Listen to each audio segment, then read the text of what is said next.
Sådär. Hej allihopa. Och hjärtligt välkomna ska ni vara också till dagens lansering av Folkhälsorapport 2023.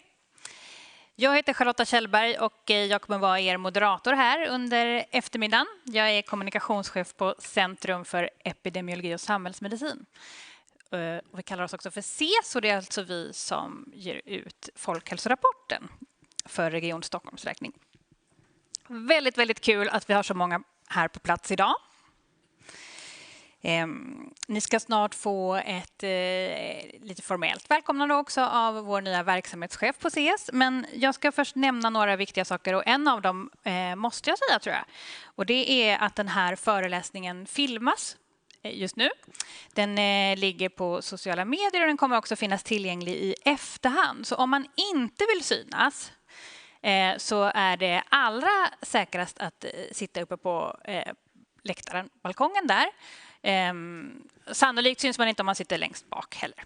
Men då vet ni, för det kan bli inklippta i bild. Särskilt när någon i publiken här vill ställa frågor eller komma med inspel i diskussionen. Och det andra är att vi här framme också har några av våra allra viktigaste mottagare. Förutom att ni själva är oerhört viktiga mottagare av vår rapport så har vi med oss gäster här idag som kommer att dyka upp på scenen lite senare efter föreläsningen. Och det är Anders Ahlsson, hälso- och sjukvårdsdirektör. Kristin Låne, primärvårdsregionråd, Centerpartiet. Karin Fälldin, ordförande i Folkhälso- och tandvårdsberedningen, också Centerpartiet. Och från kunskapsstyrningen har vi Magnus Röjvall som är ordförande i regionalt programområde primärvård. Vi har från primärvården Anna Söderqvist som är verksamhetschef på Capio Vasa i Södertälje. Och från kommunsidan Fredrik Jordell, stadsdirektör Stockholms stad. Och så vill vi gärna ha lite koll på er också om vi får det. Har ni det bra? Härligt. Jag är väldigt förtjust i att ha lite så här handuppräckning för att se lite grann vilka vi har fått med oss här i publiken idag. Och då undrar jag hur många det är här inne som jobbar inom sjukvården. Några har kunnat komma ifrån. Ja, och hur många är det här som är patienter som är representanter för patientföreningar? Där har vi er. Ja, tackar. Vi kanske har andra organisationer på plats också. Tack. Hur många här inne är forskare eller jobbar på forsknings- och utvecklingsavdelning? Där har vi ett gäng också. Både från CES och från våra systercentra. Och några av er är ju förstås också medförfattare till den här rapporten.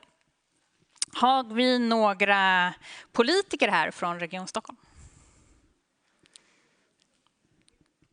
Härligt. Och från kommunsidan. Där har vi någon. Det var inte så många. Men där. Jo, där. Tack. Ja, men då, stort välkomna allihopa. Och välkomna förstås också om det var någon som inte fick lov att räcka upp handen. Då har det blivit dags att starta igång det här. Och då välkomnar jag Henna Hasson, verksamhetschef på CES, upp på scen. Varsågod.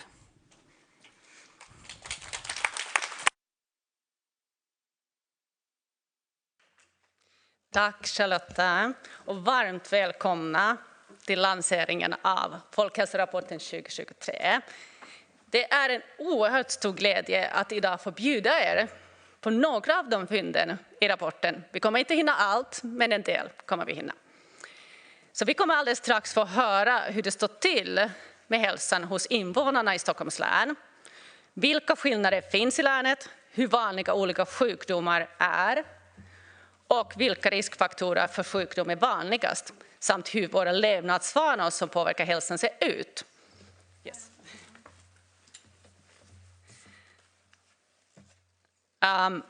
Vi kommer också ha möjligheten, eller ni kommer ha möjligheten att ställa frågor till författare till rapporten.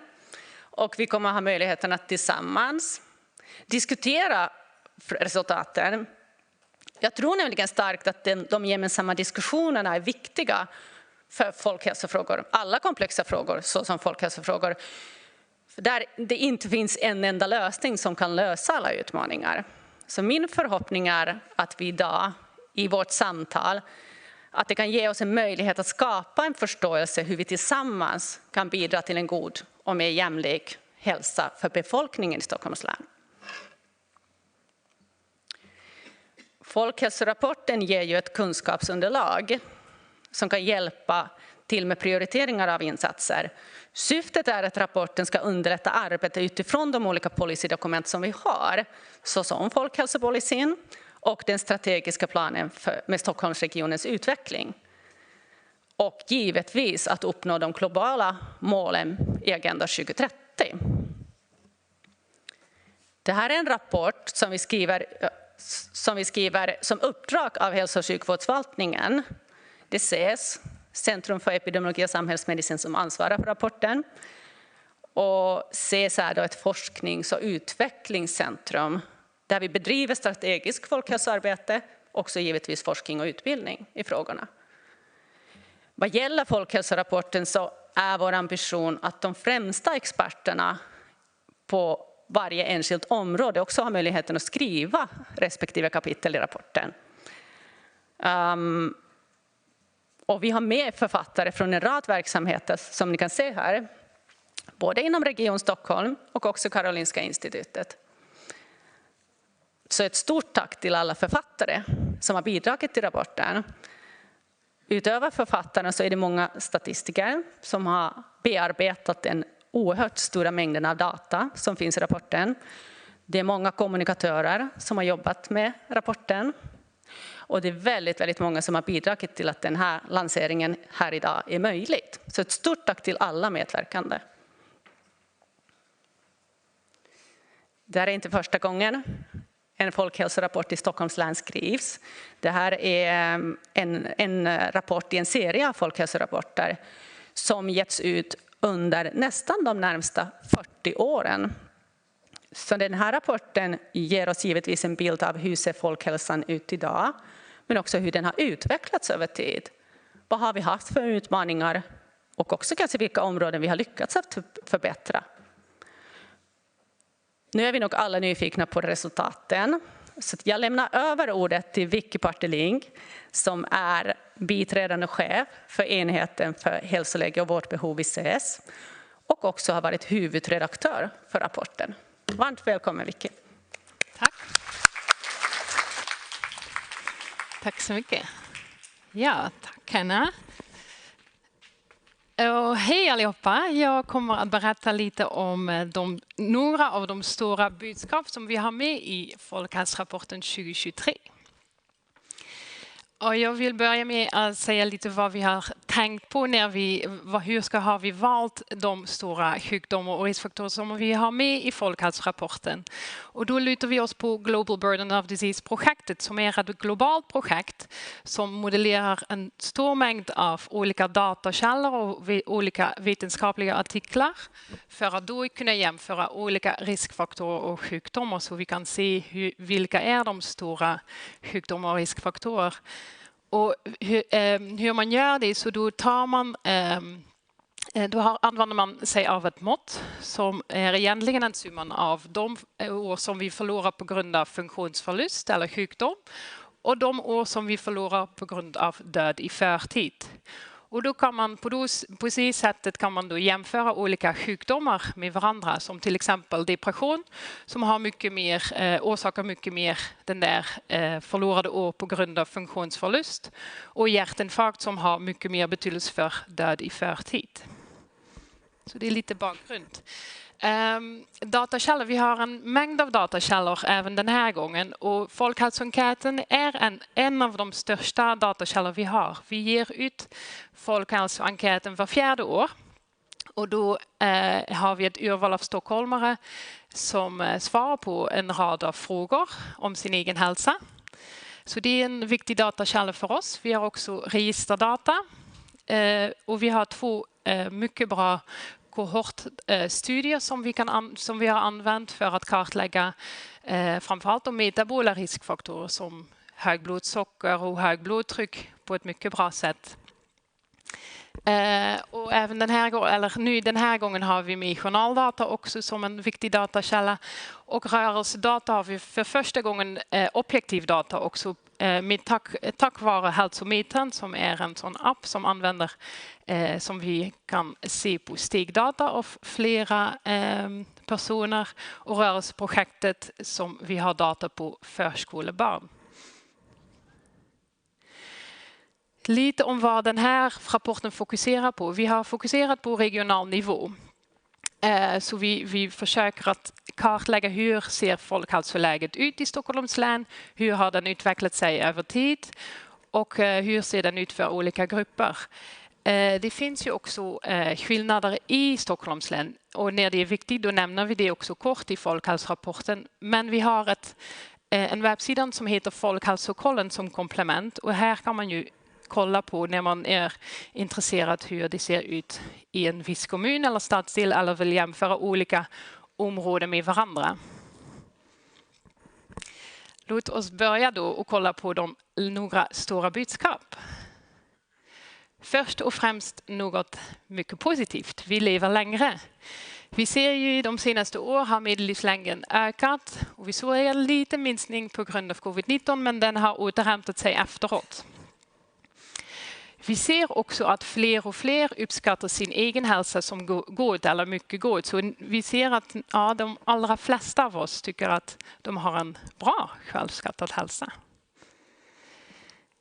Men vi ser ju också att det finns hälsoskillnader bland olika grupper. Och här har vi då tagit förväntad medellivslängd vid 30 års ålder. Och på så sätt kan man då jämföra olika utbildningsgrupper med varandra. Och här ser vi då att de i förgymnasial utbildningsnivå förväntas leva 5,5 år kortare jämfört med de med eftergymnasial utbildningsnivå.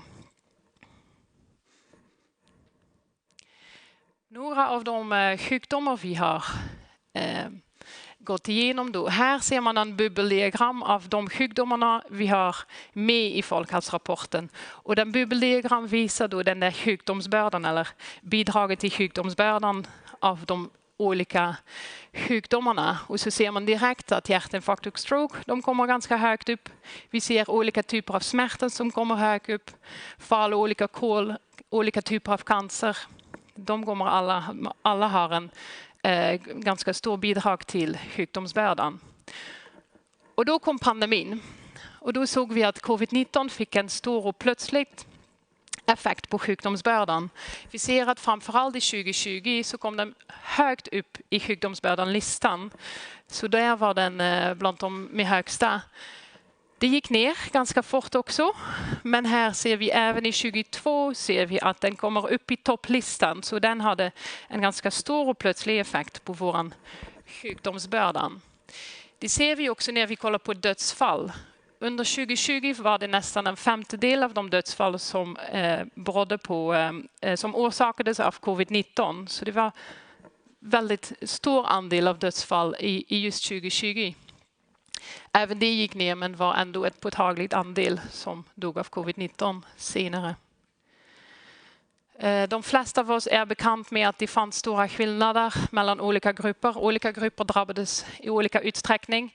Vi vet att de äldre drabbades mycket hårdare. Människor med underliggande sjukdomar. Och här ser vi också att det fanns utbildningsskillnader även för covid-19. Här visas det de sjukhusinläggningar med covid-19 och då ser vi att under våg 1 då var det andelen som sjukhusvårdades med covid-19 var nästan eller mer än dubbelt så högt bland dem i förgymnasial utbildningsnivå jämfört med eftergymnasial utbildningsnivå. Det går neråt men utbildningsskillnader finns kvar även i den sista vågen. Vi ser ju också ganska stora skillnader bland utlandsfödda. Att de drabbades i större utsträckning. Då går vi vidare till nästa stora sjukdom då, och då ser vi någonting positivt där. För det fortsätter att gå neråt om vi kollar på dödsfall, hjärtinfarkt och stroke. Då ser vi att det minskar drastiskt. Det fortfarande minskar, så det är jättebra tycker jag. Goda nyheter. Men det kommer att vara bland de största sjukdomar framöver också. Så det är därför det är så viktigt med de förebyggande insatser om man tänker på stöd till livsstilsförändring och också preventiva läkemedelsbehandling som är så viktigt för att förebygga de stora sjukdomar, hjärtinfarkt och stroke. Smärta då, som kommer upp i flera bubblar. Så här har vi då de blåa som visar då olika typer av smärta. Och så ser vi också att smärta i nedre delen av ryggen är den som kom högst upp av de olika typer. Och det är en av de stora folkhälsoproblem vi har. Och då är det framförallt den långvariga smärta som har betydelse för sjukdomsbördan. Här ser vi de som har i hög grad funktionsnedsättande smärta de senaste 6 månaderna. Så det vill säga de som har arbetsförmågan som blir påverkat eller vardagslivet som blir påverkat i hög utsträckning. Här ser vi att det är framförallt kvinnor och äldre som drabbas av nacksmärta och ryggsmärta. Och för huvudvärk och migrän är det framförallt de unga som drabbas i störst utsträckning. Även om det är ett så stort folkhälsoproblem så är det mycket som är faktiskt ganska okänt om smärta. Framförallt när vi kollar på nacksmärta och ryggsmärta. Så kunskapen om riskfaktorer och effektiv behandling, det är något som vi verkligen behöver forska mer på för att veta mer hur vi kan på ett effektivt sätt behandla de typer av smärta. När vi då kollar på lungcancer som är en av de stora cancerformer som bidrar mycket till sjukdomsbördan så ser vi att lungcancer kommer högt upp. Och om vi kollar på dödsfall i cancer så ser vi att den går ner så den canceröverlevnaden ökar. Fler och fler diagnostiseras med cancer. Det var ett undantag under pandemin men det återhämtade sig efteråt. Och vi ser att dödsfallen går nedåt. Och här är det väldigt viktigt med hälsosamma levnadsvanor igen, men också tidigt upptäckt. Så här ser vi att främja goda levnadsvanor, men också screeningprogram är väldigt viktigt. Och också andra sätt att screena, så som självprovtagning har visat sig kan vara fördelaktigt. Ett annat sätt är också, annan grej att tänka på är beslutsstöd i primärvården för att diagnostisera cancer så gott det går. Besvär av ångest och depression. Här ser vi en graf som i den orange ser vi besvär som tyder på ångest och depression. Och det är självrapporterade besvär. Och i den blåa ser vi de diagnostiserade ångest och depression. Den ångest och depression diagnostiserade. Och så ser vi att det är framförallt de unga och de äldre som har besvär som tyder på ångest och depression. Vi ser också ganska tydliga utbildningsskillnader. Så ser vi att bland dem i kort utbildningsnivå så ser vi 25% som har besvär. Och jämfört med 14% i eftergymnasial utbildningsnivå. Fast när ni kollar på de blåa, de är lika hög för alla. Så här kan man tänka sig en viss underdiagnostisering i vissa grupper. Så om vi då sammanfattar det där med depression och ångest så kan vi säga att de unga vuxna, de äldre, utrikesfödda och personer med förgymnasial utbildningsnivå, de får vård i lägre grad som man skulle förvänta sig om man kollar på de där självskattade besvär. Fast det finns en effektiv behandling. Så här kan det vara mycket bra med riktade kunskapshöjande insatser och primärvården. Några eller flera sjukdomar har ett ganska stort mörkertal och en av dem är KOL. Och här ser vi att det är väldigt stor andel som inte har fått en diagnos. 93% av de människor mellan 50 och 64 med symptom på KOL hade inte fått en diagnos. Det här data då från en av våra kohortstudier. Och den andra är då också ganska stort mörkertal, 1 av 3 diabetesfall som blev odiagnostiserat. Så här finns det stor underdiagnostisering. När vi då kollar på självmord, då ser vi att det minskar framförallt bland äldre män. Men det ökar också bland unga. Och bland unga är det också en av våra största dödsorsakerna. Så det är viktigt att kolla på. Här finns det också utbildningsskillnader. Här ser ni de självrapporterade självmordstankar och självmordsförsök från Folkhälsoenkäten. Och här ser man direkt att det finns stora skillnader även här på utbildningsnivå. För självmord är det väldigt svårt att förutse på individnivå att kolla vem som skulle bege självmord. Så då är det de befintliga metoder som har ganska låg träffsäkerhet och tillförlitlighet. Men vi vet att samhällsbreda insatser, de är mycket bra för att förebygga suicid på samhällsnivå. Så är det väldigt viktigt med de breda insatser också.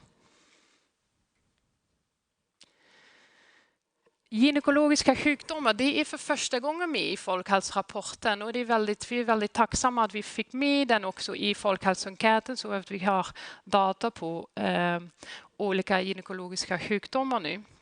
Och så ser vi att 2 av 5 kvinnor beräknas leva med en eller flera gynekologiska sjukdomar. Det här är självrapporterade måttliga till svåra besvär av PMS och det är mer än var fjärde kvinna som har besvär av PMS i den utsträckning. Om vi då kollar på hur många som får en diagnos så är det mindre än 1% av kvinnorna som har fått en diagnos för PMS. Lite samma gäller det för endometrios. Det är typ 10% av kvinnor som beräknas ha endometrios. Men det är mindre än 1% av dessa som har fått en diagnos. Och även här, det finns effektiv behandling för många gynekologiska sjukdomarna. Så här kan det också anses att kunskapen om gynekologiska sjukdomar behöver höjas. Då går vi in på olika riskfaktorer. Jag börjar med sociala och ekonomiska förutsättningar som ligger lite till grund när vi kollar på riskfaktorer. Och här ser vi först och främst utbildning. Vi såg olika sjukdomar som hade utbildningsskillnader. Och här ser vi utbildning, hur det ser ut, utbildningsnivå i Stockholms län. Och den blåa är då den eftergymnasial utbildningsnivån. Och här ser vi över åren har det ökat mycket. Så den ökar över generellt. Vi ser också att medianinkomsten ökar. Vi ser, men det är framförallt den högsta nivå som ökar mest. Så här ser vi då också att inkomstskillnader har ökat de senaste år. Och just nu är det 17% av befolkningen i Stockholms län som lever med låg ekonomisk standard. Och det betyder att man lever på mindre än 60% av medianinkomsten. Så det är ganska högt kan man säga. Levnadsvanor då. Här måste vi visa den här intressanta och goda nyheten med dagliga rökare. Det går ner, det fortsätter att minska och det är ju väldigt bra och kul att se. Det gick från nästan en 50 stockholmare som rökte dagligen till 6% som röker dagligen, så det är väldigt bra. Den här är lite mindre bra. Det är e-cigaretter bland unga. Och de som använder e-cigaretter de senaste 30 dagarna. Och här ser vi att de senaste åren, 2021 till 2022, har det ökat mycket helt plötsligt. Det här är något att ha koll på förstås. Riskbruk alkohol är också en sån väldigt viktig riskfaktor för ohälsa. Och det är då först och främst de unga som har en riskbruk av alkohol som vi ser.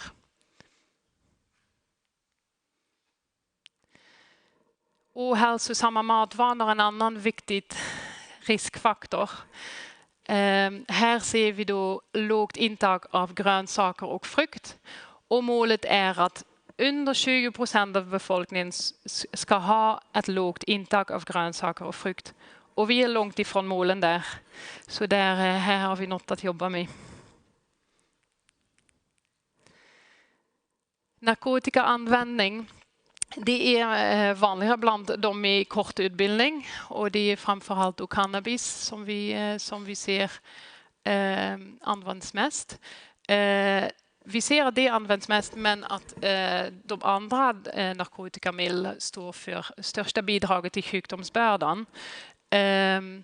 Vi ser också att 18%, så nästan en femtedel av ungdomar i gymnasiet årskurs 2 som har använt narkotika under det senaste året.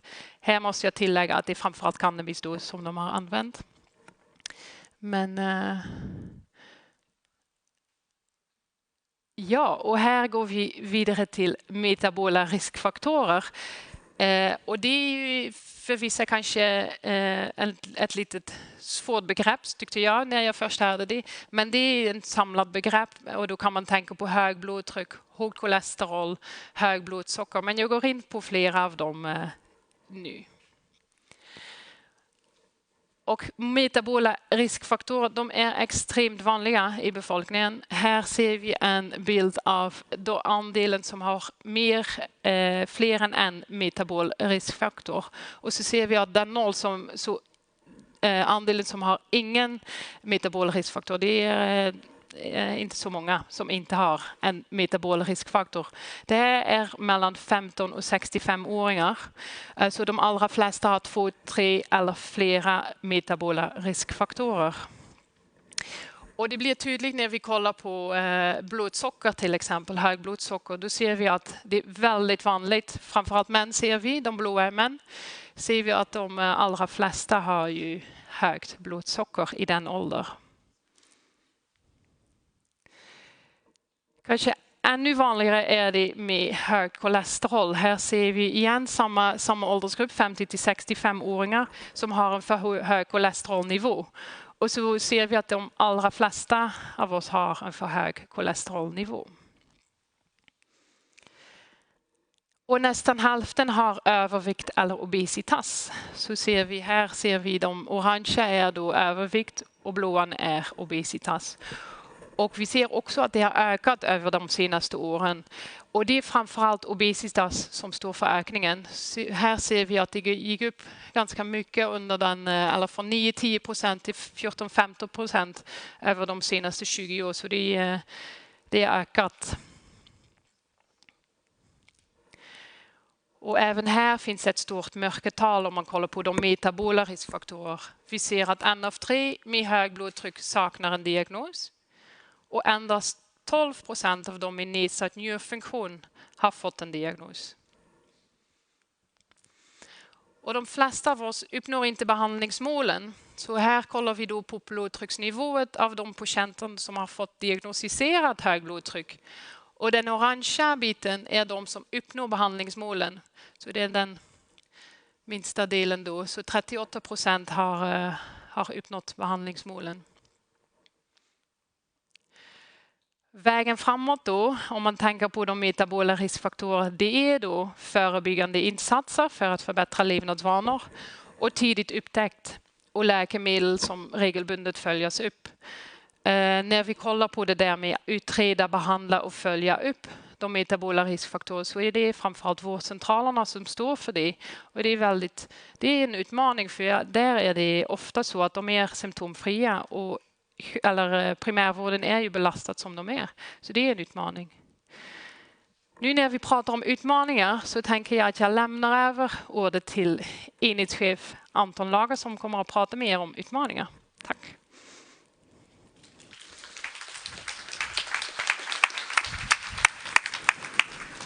Tack snälla Vicky. Jag är folkhälsovetare och epidemiolog och chef för den här enheten som har haft äran att redigera folkhälsorapporten nu för 3:e gången. Den första 2015. Henna, vår verksamhetschef, pratar lite grann om strategiskt folkhälsoarbete. Vad menar vi med det då? Ja, det är någonting i den här stilen. En process där man börjar med att identifiera problem. I vårt fall har vi ett ganska stort fokus som Vicky var inne på sjukdomsbörda och lite grann vad som ligger bakom sjukdomsbördan. I nästa steg så behöver vi vetenskapligt stöd för vilka insatser som faktiskt gör nytta då. Och gäller det sjukdomsbördan så handlar det framförallt om att förebygga sjukdom, men det kan också vara minska allvarlighetsgraden och minska risken att dö i förtid. Det här är förstås viktigt i alla branscher. Man kan apropå det här med att riskfaktorer ofta kan vara symptomfria, så finns det ett slags underliggande krav, kan man säga, som är extra högt på evidens när det gäller folkhälsoarbete. För det är i allmänhet insatser som den som är objekt för insatsen inte själv alltid har bett om ni förstår vad jag menar. Om man tar insatser mot högt blodtryck så är det ju i allmänhet ingenting som orsakar lidande för patienten. Så han eller hon har inte själv sökt och bett om hjälp, utan det är vi som liksom kliver in där. Och man kan tänka på andra insatser, hembesök till exempel. Man kliver in i någons hem. Så det gäller att vi har på fötterna. I nästa steg så måste de här insatserna implementeras, alltså omsättas i praktik. Och man brukar också i den bästa världen ha en utvärdering och helst då med någon form av kontrollgrupper så att man på allvar skulle kunna kalla det för evidens igen då, det som blir resultatet av den här utvärderingen. En spännande utveckling är att gränserna mellan vård å ena sidan och folkhälsoarbete och andra, de gränserna de suddas ut. De metabola riskfaktorerna är ett tydligt exempel på det. Men man skulle också kunna konstatera att det i takt med att vi får begränsade resurser, om inte annat ont om specialistsjuksköterskor kanske, så blir det här med prioritering och kartläggning och liksom ett intresse för sjukdomsbördan. Det kommer naturligt även för hälso- och sjukvården. Vicky var inne på att vi har flera stora folkhälsoproblem som är lite dåligt beforskade. Det är till och med så att vi saknar ibland ganska grundläggande kunskap om förekomst och duration, alltså hur länge en typisk sån där funktionsnedsättande ryggsmärta sitter i. Då. Så här är något som vi verkligen behöver ta tag i. Det blir lite paradoxalt, hur kan vi veta att det är ett stort problem om vi inte har datorn? Men de här globala sjukdomsbördeberäkningarna, de bygger på all litteratur som överhuvudtaget finns. Och så att det är stora problem vet vi, men för att kunna göra någonting åt dem så skulle vi behöva ha mer detaljerad information. Flera av problemen, bland annat de här, i rätt hög utsträckning kan man inte få tillförlitliga data om på något annat sätt än att fråga folk. Och då är, oavsett vad Statistiska centralbyrån säger, så är det ett problem att vi har befolkningsgrupper som systematiskt är underrepresenterade i våra enkäter. Så det måste vi förstås fortsätta jobba med. Det var en känga till SCB där. De tycker att det spelar ingen roll, vi har ju register så vi kan trolla med såna vikter, så rättar det där till sig. Underdiagnostisering har vi varit inne på. Vi vill påminna om att i stort sett alla invånare har kontakt med vården. På en 5-årsperiod så är det omkring 95% som har åtminstone ett öppenvårdsbesök i länet. Och i genomsnitt så har män 5 och kvinnor 8 kontakter på ett år. Och då kan det eventuellt vara så då att det framförallt är en förändring av innehållet lite grann i de här besöken då, än att lägga till ytterligare.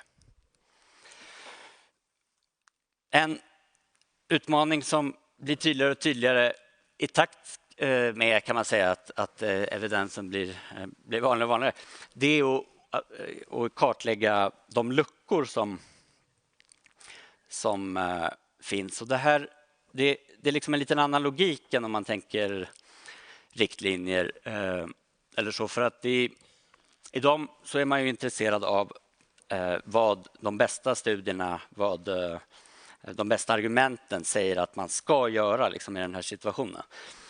Men det här med evidensluckor handlar ju om att sammanställa litteratur med målet att identifiera de områden där det saknas randomiserade kontrollerade studier som pekar på tydliga hälsoeffekter för patienten. Och ska man göra någon sån här övergripande prioritering, om inte annat av forskning, så gäller det att ha det där klart för sig. Jag tror att vi har varit inne på det, eller så är det en självklarhet, men det allra mesta av vad vi gör för att motverka de här folkhälsoproblemen, det måste vi göra tillsammans. Och även om vården blir viktigare och viktigare så kan man nog lugnt påstå att det mesta fortfarande ligger utanför vårdens domäner, men å andra sidan ofta väldigt väl inom kommunernas domäner. Och behovet av att implementera evidensbaserade insatser blir störst då förstås i de här utsatta områdena där sjukdomsbördan är som högst, men där de här sociala och ekonomiska förutsättningarna också försvårar implementeringen. Där var jag klar. Var du? Varm applåd. Ja. Och så får ni stanna kvar och Vicky komma upp, för jag tänker så här att det kanske är fler än jag som undrar något efter föreläsningen. Ni får fundera lite här, så frågar jag, för jag undrar, vi pratar en del om skillnader i hälsa.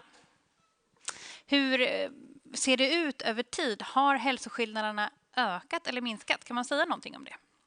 Ja, det är ett lite sammansatt svar kan man få. Men vi har egentligen två underliggande trender som går på tvärs med varandra. Det är tydligt så att inkomstskillnaderna till exempel ökar, och det kan inte gärna vara bra för folkhälsan. Men å andra sidan så har vi en underliggande trend också mot att vi blir friskare och friskare. Och den underliggande trenden, den tjänar ju de sjukaste på mest. Så i allmänhet så alltså när vi tittar på vad blir liksom summan av de här två delvis motsatta trenderna, då är det att det ligger still eller kanske till och med minskar lite.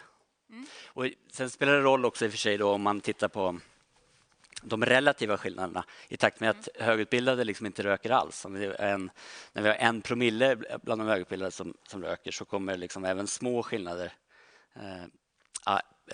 några procentenheter, bli enorma liksom i relativa tal. Men i absoluta tal så tenderar de att minska. Ja. Hade vi någon fråga här i publiken?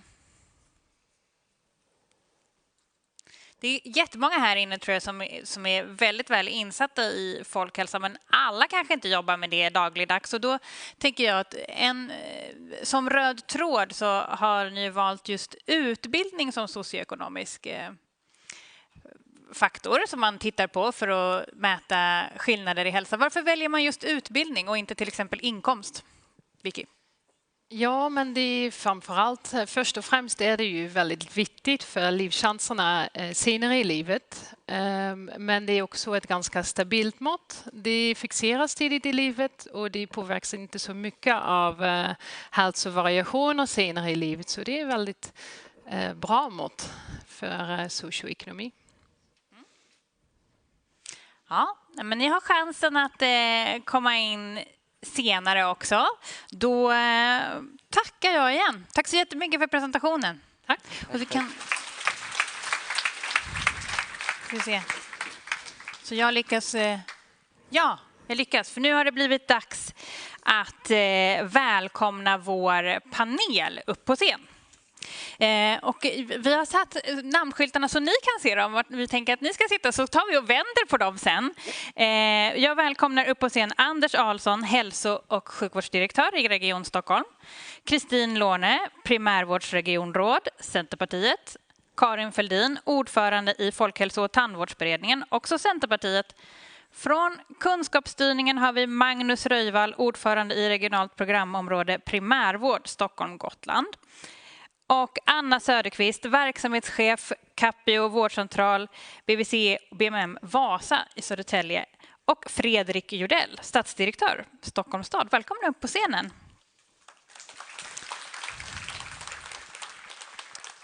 Och medan vi stökar runt här, eftersom att vi inte har någon paus, så kan ni ju passa på att ställa er upp en sekund eller röra lite på er. Känna att ni kvicknar till lite om ni behöver det. Så ska vi se om vi kan lösa det här med namnskyltar som ska synas. Och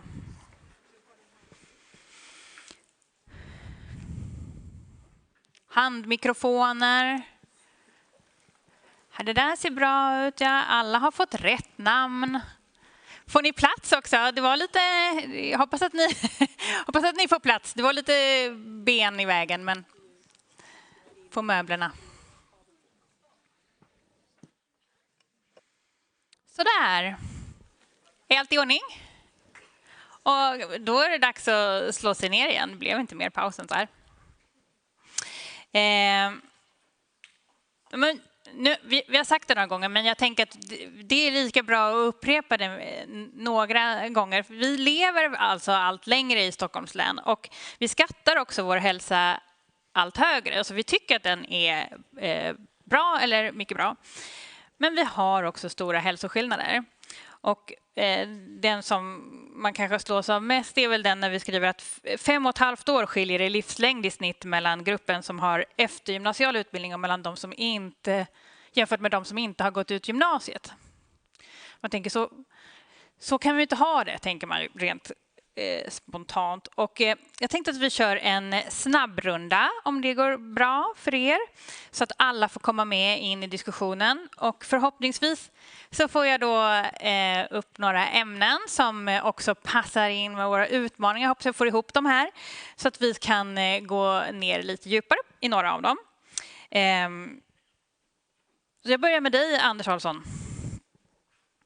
Sjukvården har ju uppenbarligen, som vi har hört här, då en viktig roll i att minska de här hälsoklyftorna. Om du får välja en insats eller ett insatsområde, vad tycker du att sjukvården ska sikta in sig på de närmaste åren? Ja, men tack. Jag ska bara först tacka för rapporten. Vi står ju som beställare, men vi beställer den ju egentligen åt våra folkvalda, Kristin. Men jag tänker så här, jag brukar använda begreppet folkhälsa med precision. Vi har också ett begrepp som heter precisionsmedicin som kommer in väldigt kraftigt inom vården och så. Och jag tror det är det vi måste åstadkomma.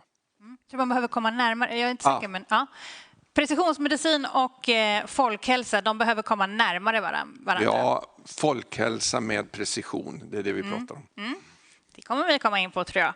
Kristin Låne.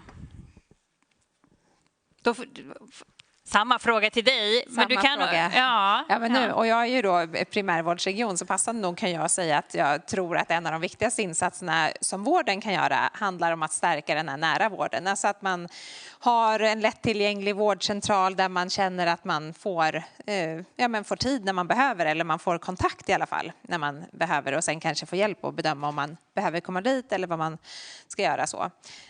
Men man slås ju verkligen av att de här skillnaderna är så stora, och att det verkligen är om någonting går snett i livet eller någonting man liksom får inte till sin utbildning, men då faller liksom allt åt det hållet. Och jag tänker det är en jätteviktig sak som vi måste ha med oss. Ja, jag hoppar till kommunsidan här, för nu blir man nyfiken. Vi har hört lite om Stockholms stads fokus. Har det bäring också på folkhälsofrågan, tänker ni? Ja, men jag ska väl börja då också tacka för rapporten. Den är väldigt överskådlig så till och med en kommunalbyråkrat kan förstå vad det stod där. Det tackar man ju särskilt för. Nej, men jag skulle säga väl så här att det blir ju en väldigt massiv beskrivning av vad socioekonomiska skillnader gör. Det var ju väldigt intressant resonemang om att segregation i sig inte förändrar, men att de här individfaktorerna som hör till socioekonomin och hela den här kopplingen är ju förstås någonting som vi är medvetna om sedan lång tid tillbaka. Vi har haft vårt eget arbete som ju har pågått också över mandatperioder och över majoritetsskiften ska man väl säga också, där vi har ju försökt, får man säga, decennier att jobba med de här skillnaderna. Jag tror att det som ju framkommer så tydligt här, utbildning, inkomst och kopplat till arbete, det är ju saker som vi har i vår makt på många sätt. Och nu ska jag göra en kort inledning. Det går att säga hur mycket som helst vad som är svårt och vad som är lätt med det. Men kopplingen blir ju det tydliga. Det är kanske inte alltid jättetydligt med ansvaret för folkhälsan. Men vi tänker nog och förstår att det vi verkligen kan göra, som sagt, med de här stora kärnfrågorna, det betyder verkligen mycket för folkhälsa. Så att det är ett otroligt tydligt kvitto på att det här arbetet måste fortsätta och att vi inte har nått ända fram. Så ser väl jag det här. Det är ju liksom massiv tyngd i att det är bara att jobba vidare. Och då så, utbildning och inkomst, alltså ekonomi. Karin Fälldin, vad säger du om de breda penseldragen för regionpolitiken? Var skulle ni sikta in? Ja, jag skulle vilja säga att regionen har ju som aktör en unik position att faktiskt ta ett helhetsgrepp om folkhälsofrågorna. För vi har både då liksom hela sjukvården och också mobilitet och transporter som är jätteviktiga där vi kan göra direkta insatser. Men hela den regionala utvecklingen som vi också ansvarar för, den är ju framförallt viktig för precis det som vi hörde nyss, alltså de här strukturella orsakerna, de socioekonomiska skillnaderna, där vi ser att minska de inomregionala skillnaderna, alltså jobb, skola, utbildning, bostadsvillkor. Det är ju där regionen verkligen kan ha en samordnande roll och ta det ansvaret. Vilket vi också gör, som jag hoppas vi återkommer till. Ja. Ja. Magnus? Ja, men stort tack för en fin rapport. Jag tycker det är för det första otroligt kul att se att ju faktiskt nästan allt blir bättre. Det kan man glömma ibland, även om vi ska fokusera på vad vi kan göra ännu bättre. En annan reflektion är ju att det är ju väldigt spännande och lite otäckt att primärvården nämns på nästan varje uppslag i den här rapporten. Men det tänker jag att några saker som man tänker så här, vi gör allt så bra och allting går åt rätt håll nästan, förenkla lite. Då kan vi luta oss tillbaka, eller hur? Eller? Nej, det känns jag inte tror så inte då. Det, för att det är några saker vi gör ganska dåligt. Kristin var inne på det. Vi har en svagt fungerande bassjukvård i Sverige i internationell jämförelse. Patienterna märker det. Jag satt i Upplands Väsby i morse och intervjuade en äldre patient som berättade om följden av det. Att snurras runt i systemet. Det blir otryggt, det blir inget bra. Andra följder är att bassjukvården är ju den gren av vården som når bäst ut just till de här grupperna vi pratar om. Med låg utbildning, svag socioekonomi och sämre förutsättningar. Där har vi en förutsättning att lyckas om vi lyckas göra om sjukvårdssystemet lite grann. Och det andra tror jag att den person jag träffade i morse, han var 80 år. De kommer öka med 61% nästa 10 åren i Stockholm. Vi kommer behöva prioritera mycket hårdare med helhetssyn. Hårdare kanske var fel ord, men vi kommer behöva vårda våra och patienternas tid mycket bättre. Och där kommer nya arbetssätt, tekniska verktyg för att jobba, inte minst på preventiva sidan tror jag, kommer bli otroligt viktiga. Nu passar jag över till dig, Anna, för nu har du ju hört vad som är aningens lite på gång i primärvården och också vad det finns för önskemål. Vad skulle du önska dig vad skulle du önska att primärvården hade kraft att rikta in sig på? Ja, jag tänker att vi behöver ju verkligen i primärvården, precis som Kristin sa, att vi behöver vara i folks närområden. Att se till att vi finns där människor finns. Det vi ser hos oss i Geneta där jag arbetar är ju att man har svårt att ta sig även till vård som faktiskt redan finns och förebyggande insatser också, att man nås inte av dem för att man av olika anledningar inte tar sig iväg. Och jag tror att det är jätteviktigt att vi har möjligheten att vara och verka i de här områdena. Då har vi varit inne på utsatta områden, prioriteringar, nya arbetssätt, en förändrad primärvård och de breda penseldragen, ekonomi och jobb. Det passar väldigt bra, tror jag. Jag tror att vi kommer att få anledning att återkomma till flera av dem. Och jag hade ett litet önskemål här från Karin Fälldin. Vi ska prata lite grann om samverkan generellt. Det har ju faktiskt hänt en hel del på folkhälsoområdet i Region Stockholm och också vad det gäller samverkan i vården med kommunerna i länet sen senaste folkhälsorapporten. Vi har en ny folkhälsopolicy som trycker på det här med samverkan. Vi har samverkan i Arena Folkhälsa där beslutsfattare möts och kan resonera kring de här problemen tillsammans. Vård i samverkan och Anders, vad jag förstår också som du har varit inne på, även att regionen har kommit närmare kommunerna under pandemiåren. Kan du ge en nulägesbild eller en... Ja, men absolut. Pandemin lärde oss ju många saker och bland annat så faciliterades många processer som hade varit väldigt besvärliga innan. Bland annat samverkan med kommunerna. Så vi har ju skulle jag säga, en väldigt gynnsam situation i Stockholm jämfört med resten av Sverige när det gäller det då. I hela länet? Ja, men jag skulle bara komma tillbaka till en sak som jag tycker är intressant då i det här när det gäller hälso- och sjukvården, och det handlar om, man kan ju fråga sig hur stort ansvar ska hälso- och sjukvården ta för folkhälsan? För att det finns ju ett individuellt ansvar i jag vill inte ta mitt vaccin fast jag har fått information, eller jag röker eller så vidare. Och då kan man ju lägga sig på olika delar av den planhalvan då.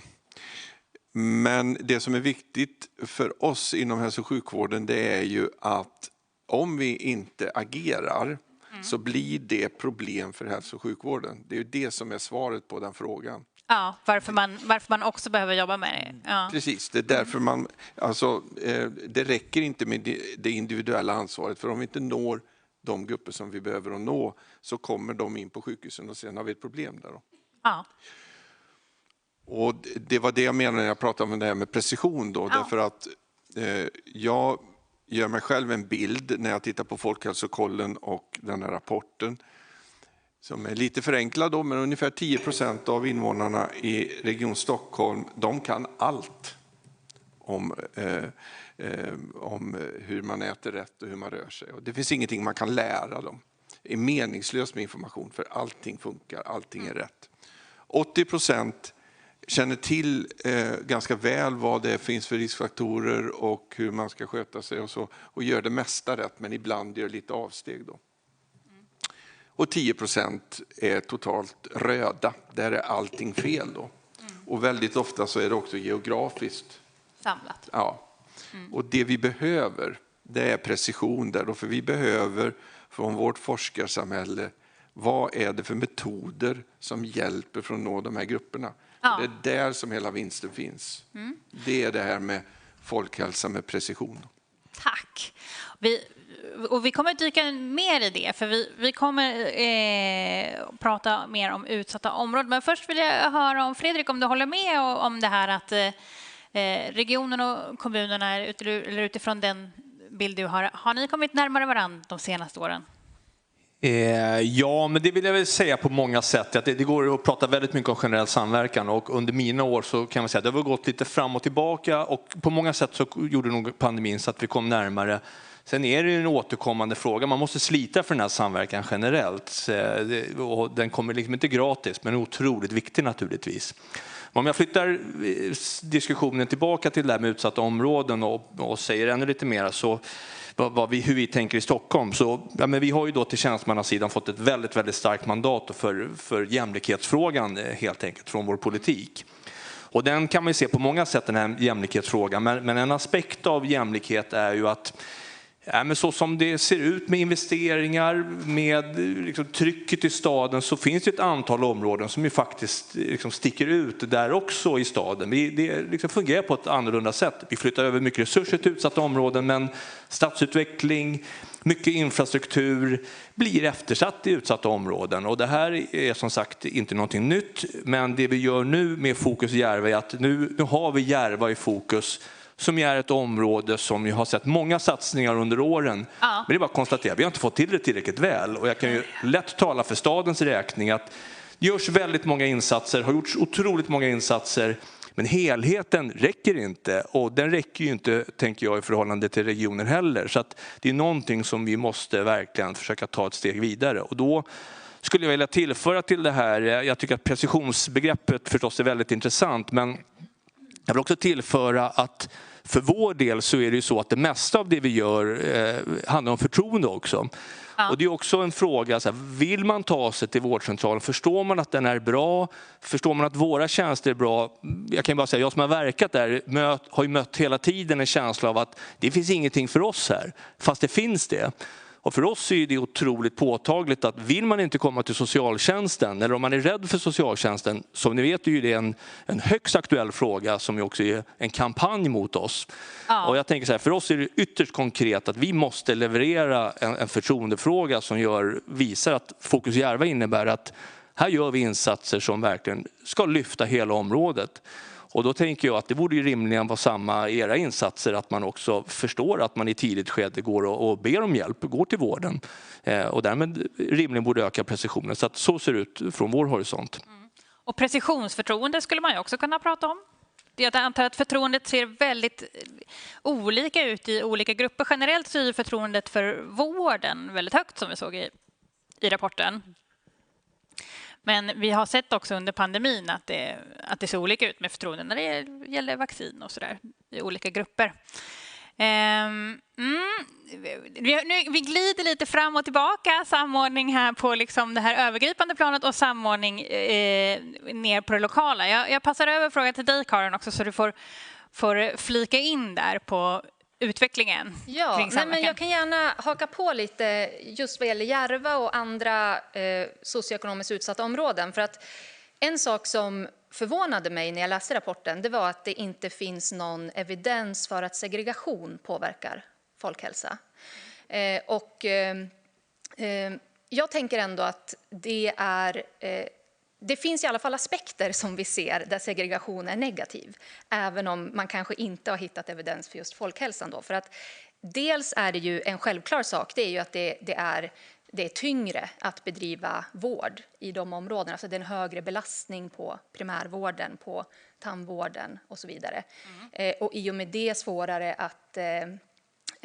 också svårare att hitta kompetensen, att behålla personalen och den biten.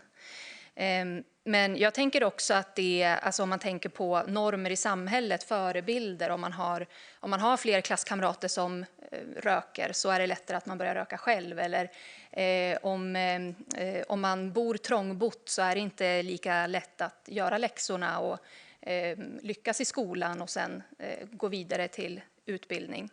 Så att bostäder tycker jag är ett viktigt område, alltså segregation och bostadsbyggande som man skulle kunna utöka i rapporten i framtiden, tycker jag. Där gör ju regionen också just det här med samverkan, det är på många olika områden. På bostadsområdet så har vi haft regionala bostadssamtal med Storstockholm och specifikt med Stockholms stad också. Och hoppas den här mandatperioden få till en samverkansplattform för ökat byggande. Så det är ett exempel. På jobbsidan, där har vi exempelvis Kompetensarena som sysslar med matchning, olika aktörer som bjuds in och för att öka matchningen. Vi har Basaren. Det gör ni tillsammans med, nej, det är Basaren som är tillsammans med Stockholms stad och med flera. Med flera, ja. Precis. Ja, Basaren är ju Sveriges största mässa för de som söker jobb, utbildning eller vill starta eget företag. Och det är framförallt ungdomar som deltar, även om det är öppet för alla. Så det är ju tydliga exempel på just hur vi genom samverkan kan göra bra saker tillsammans med både kommuner och arbetsförmedling och andra aktörer. Jag tänker att vi kanske ska släppa in Vicky Bartelin kring segregationsfrågan och rapporten om boende, varför är det inte med och så vidare. Varsågod. Ja, jag kan väl säga lite om segregation. Vi har pratat om det tidigare. Ja, om vi kollar på hälsa så ser vi att det är framförallt de individuella förutsättningar som har betydelse för hälsa. Så finns det visst precis som du säger att men i en utsatt område så är sjukvården mer belastad på grund av den större sjukdomsbördan. Så på det sättet kan det absolut spela roll. Men det är ganska svårt, vi har svårt att vetenskapligt belägga men den påverkan av segregation i sig utöver de individuella förutsättningar. Jag kan tillägga att det var lite annorlunda under covid, för där såg vi ju att det finns viss evidens för att området hade effekt. Men utöver det är det svårt att vetenskapligt belägga just segregationen. Men samtidigt då, även i rapporten, fokus på utsatta områden. Och det beror ju förstås på att sjukdomsbördan ändå är större där och en större andel individer har hälsoproblem. Och vi har pratat lite om Geneta, Södertälje. Det är ett utsatt område. Ni har jobbat med... Nu måste jag måste alltid kolla här på ordningen i begreppet hälsofrämjande befolkningsinriktade insatser. Och det här är det flera vårdcentraler i Stockholms län som gör. Kan du berätta lite, vad är det ni har jobbat med? Ja, där har vi jobbat med det var ett projekt från början som vi har haft i ganska många år tills det blev implementerat. Det handlar ju om en uppsökande verksamhet egentligen. Att jobba förebyggande på befolkningsnivå. Alltså inte bara de personer som är listade på just vår vårdcentral utan de som är boende i området. Att söka upp att både hitta ohälsa men också förebygga ohälsa. Vi har haft massa olika arbeten med tagit blodtryck på ICA Maxi och sådana grejer för att fånga de här människorna som inte söker vården. Normalt sett som vi pratade om här, just att många är odiagnostiserade. Att vi på det sättet också kan hitta dem och lotsa dem in i vården tidigare innan man har fått följdsjukdomar. Då gör man aktörsanalyser också, där man säger vilka ska vi samverka med? Precis. Och det har ju ofta varit en ganska stor utmaning att hitta bra aktörer att samverka med. Hitta, kan vara föreningar eller så vidare, eller kyrkor eller så vidare, men att man då hittar aktörer som dels är seriösa, det är ju inte alla tyvärr, men också som inte bara kanske vänder sig till en grupp av människor eller utan att man når ut så många som möjligt med de här som man samverkar med. Så det har varit bra att samverka med apotek, matvaruaffärer faktiskt. Vi har också haft ganska mycket samverkan med kommunen hos oss, förebyggande socialtjänst i familjecentral som vi har haft mycket så. Och den är ju det är en väldigt god väg in, familjecentraler, just för att nästan alla, 99% minst, av alla våra barn i Sverige går ju på BVC. Och där hittar vi ju jättemånga unga människor som vi då kan förebygga. Vi har ett stort arbete som vi hade med att minska rökningen bland nyblivna pappor i vårt område. Ett tag så var vi uppe i nästan 20% av nyblivna papporna som rökte. Nu kommer jag inte ihåg senaste siffran, men den är bra mycket mindre i alla fall. Så att, det är så. Och det är lite av, jag inbillar mig i alla fall att det där är något som man kan jobba ännu mer med i kommunerna. Samverkan med föreningar och liknande i närområdet. Om man ska bli bättre på det, kan man kroka arm med kommuner på något sätt? Vad skulle man göra då, tror du? Jag tar frågan. Ja, men jag tror att det blir ju både stort och smått hela tiden om det här. Och jag tänker i vår samverkan, om jag hoppar tillbaka till pandemin också, var ju det ett väldigt tydligt exempel som ju säkert alla minns. Så i inledningen av pandemin så blev det ju rena larmrapporterna att utsatta områden och Järva blev nästan en symbol för att här slog ju sjukdomen mycket, mycket hårdare. Och då kan man säga att den samverkan som vi hade, den var ju inte dålig ska jag inte säga, men den räckte ju inte för att ta sig an den här väldigt utsatta situationen. Och då drog vi igång ett särskilt arbete gemensamt där vi verkligen riktade våra insatser tillsammans och använde ju civilsamhället med folkhälsoinstruktörerna, hette de väl, informatörerna som var ute frekvent. Så det var ju någonting vi fick göra, men om man ska vara ärlig, det kom ju lite efterhand. Men det visade ju, tänker jag, motsvarande precis det här, att då kunde vi rikta och göra på lite andra sätt än när vi gör i vanliga fall.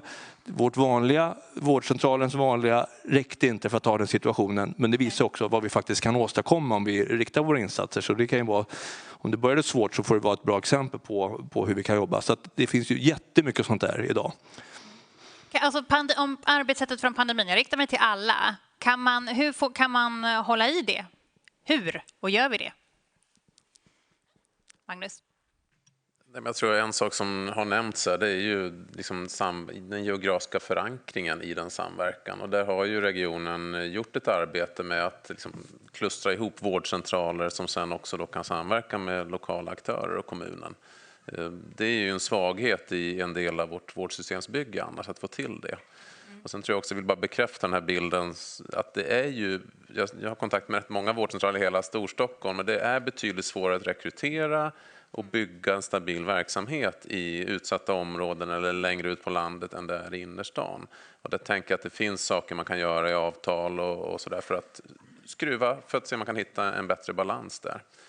Så att visst kan vi ta saker med oss från pandemin. Jag får bara snabbt haka på det begreppet precisionsförtroende, för det gillade jag. Jag tror det är också någonting där liksom precisionsmedicin och nära vård faktiskt går ihop. För att ta pandemiexemplet. Ska man möta en människa och övertyga dem om att det är en bra idé att ta en spruta, som man hör bland sina bekanta eller på nyheterna från andra opålitliga källor att det är det mest farliga man kan göra, då krävs det ett precisionsförtroende. Och det tror jag också, vi måste bygga den delen med fast vårdkontakt, fast läkare, stabilitet i det på ett helt annat sätt än vad vi gör idag. Jag släpper in Kristin där. Ja, nu när du förklarade precisionsförtroende så blev jag också så här, ja, det är det fast läkare handlar om, att man har någon eller att man går till sin vårdcentral och har ett förtroende där så. Men jag tänkte med pandemin, det vi verkligen lärde oss att ha med oss, det är ju det här att ofta när vi pratar om medellivslängder och folkhälsa i stort, då är det någonting som liksom kommer hända sen, eller det är någonting som är en riskfaktor och en hit eller dit. Men i pandemin så såg vi verkligen att det var här och nu som människor dog av att folkhälsan var sämre. Och det, tänker att det blev lite uppvaknande för oss alla. Sen måste jag också skryta lite, för nu har jag ju sett när jag hunnit spana in er alla som sitter här, att vi har väldigt många från vår nya primärvårdsnämnd här som är med, och hela presidiet är här och så, vilket ju också är att men de här frågorna, för folkhälsa ingår ju också i primärvårdens uppdrag, och hur viktigt det är, hur det har kommit på kartan på ett helt annat sätt mot bara några år sedan, tror jag. Primärvård, förutsättningar. Det skulle skruvas lite. Skruvas det lite? Ja. Får jag säga något mer på temat att det skruvas, så håller vi på varje år så tar vi ett nytt avtal för just vårdcentralerna. Där håller vi på att skruva och försöker skruva upp just den här socioekonomiskt indexfaktorn, att man får mer betalt. För där, bara som att ha telefonrådgivning i liksom där man inte ens ofta har språksvårigheter där människor har en väldigt hög hälsolitteracitet, för att använda ord som man ord inte som vill passar den här publiken. Precis. Ja.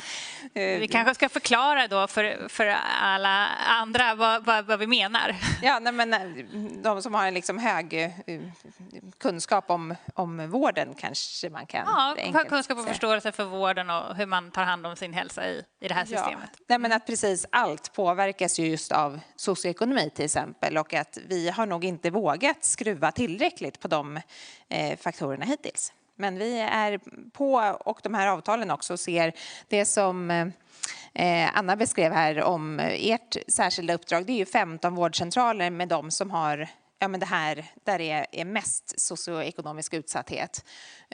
Och det är så kul att höra exakt vad ni har gjort. För att det här är ju ett litet halvfritt uppdrag som vi ser att men här behöver vi göra mer. Och sen så då är det ni som ser vad behöver vi göra här. Kristin, jag ska bara säga att det här uppdraget det försvann lite från er för att vad hände? Ja, precis. Det är ju en utmaning. Det är ju så våra avtal ser ut. Att, tyvärr så blir ju inte alltid mer vård till folket som man tänker att det blir mer vård.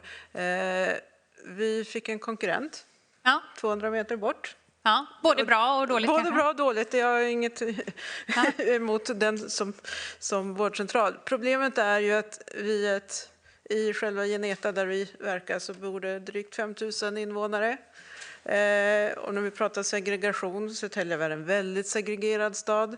Man åker inte mellan stadsdelarna. Bor man inte i Geneta, Ronna, de här områdena så beger man sig inte dit för att man törs kanske inte riktigt eller man har liksom inga ärenden dit. Och att, för oss att locka nya listade patienter eller personer från områdena utifrån, det är nästan omöjligt.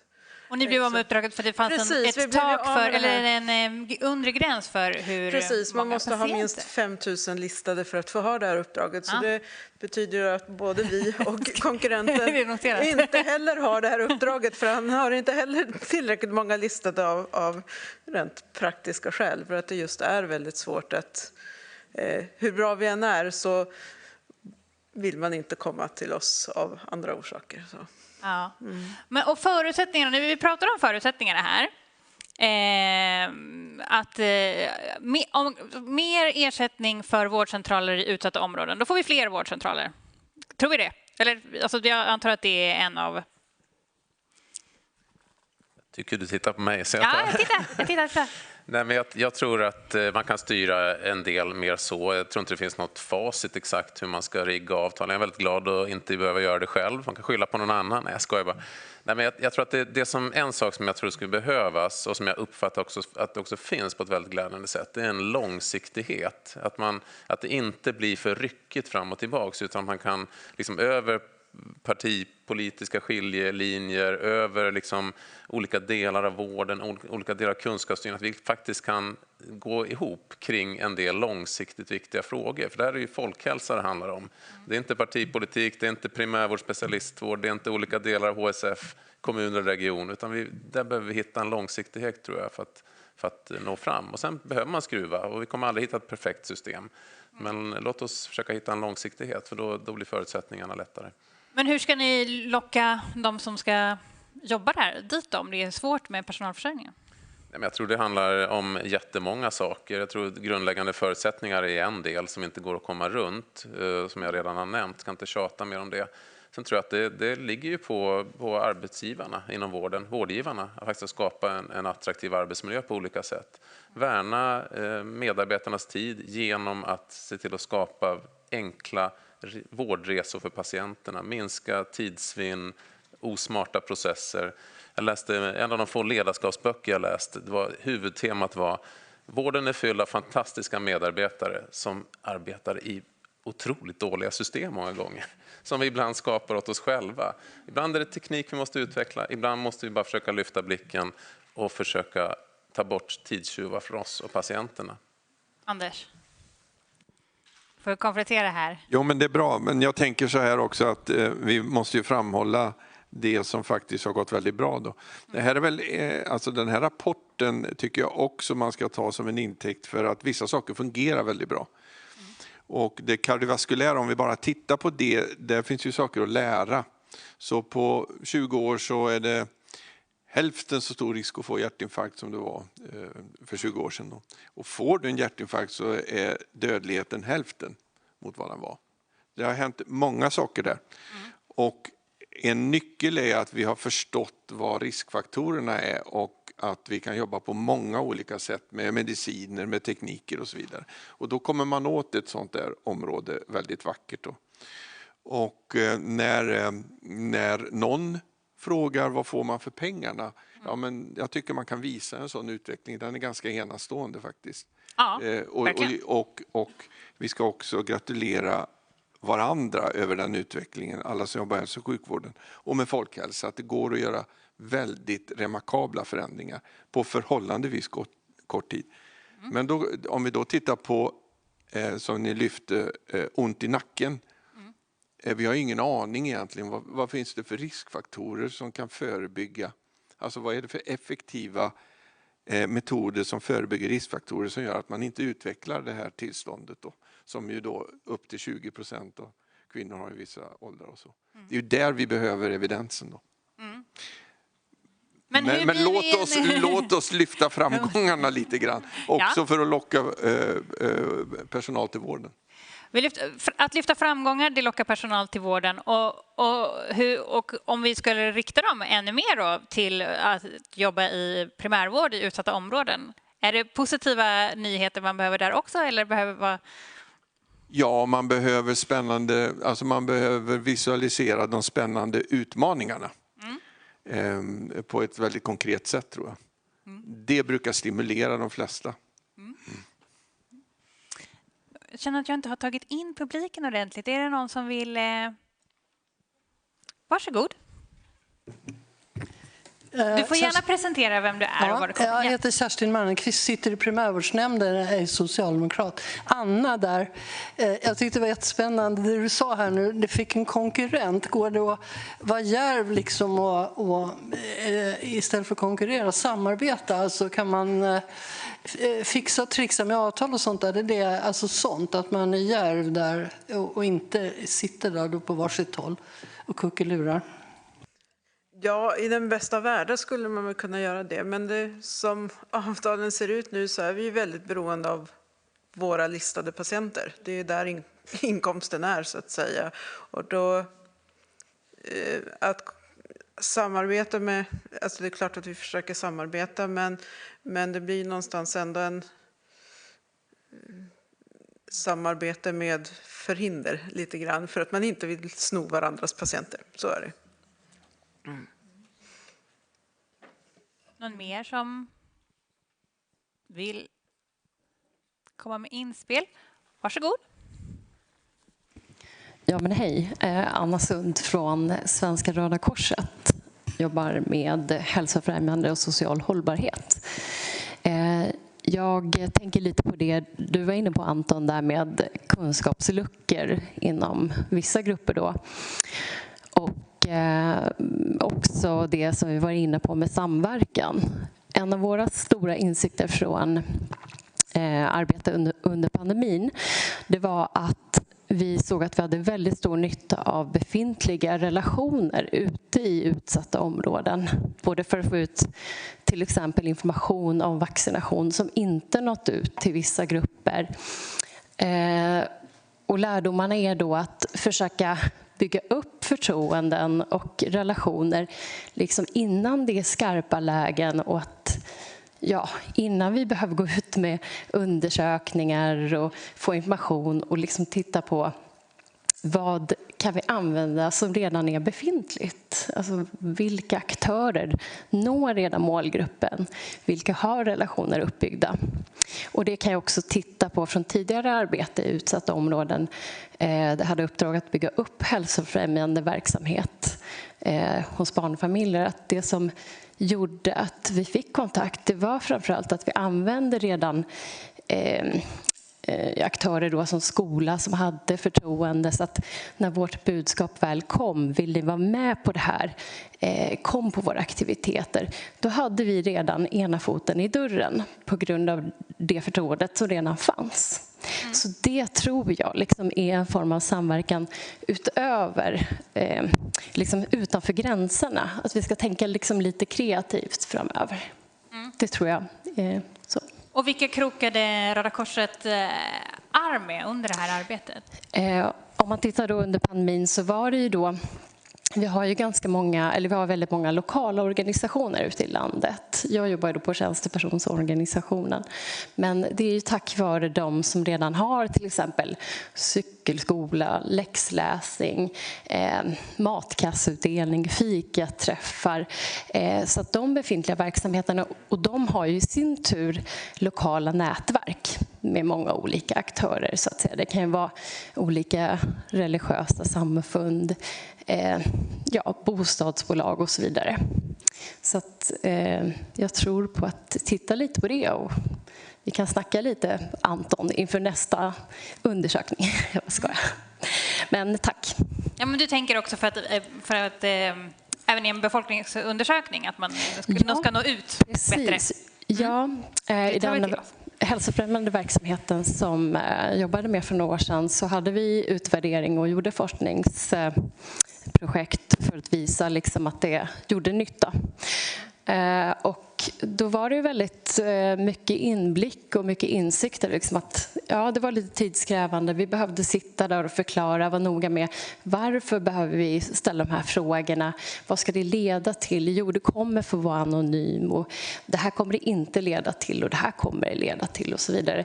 Så att, jag tror att närheten, att först börja med att ha ett förtroende och att samarbeta med de som kanske till vardags har kontakt med målgruppen. Hitta lite olika vägar att gå helt enkelt. Absolut. Den här gången kunde vi faktiskt, jag vet inte om vi har någon som vill kommentera det, men vi kunde ju också smyga med lite grann i den här utvecklingen som vi pratade om kring pandemin när vi skulle göra undersökningar faktiskt. Så vi hade lite lättare fil ut till grupperna, men man kan jobba ännu mer med det. Varsågod.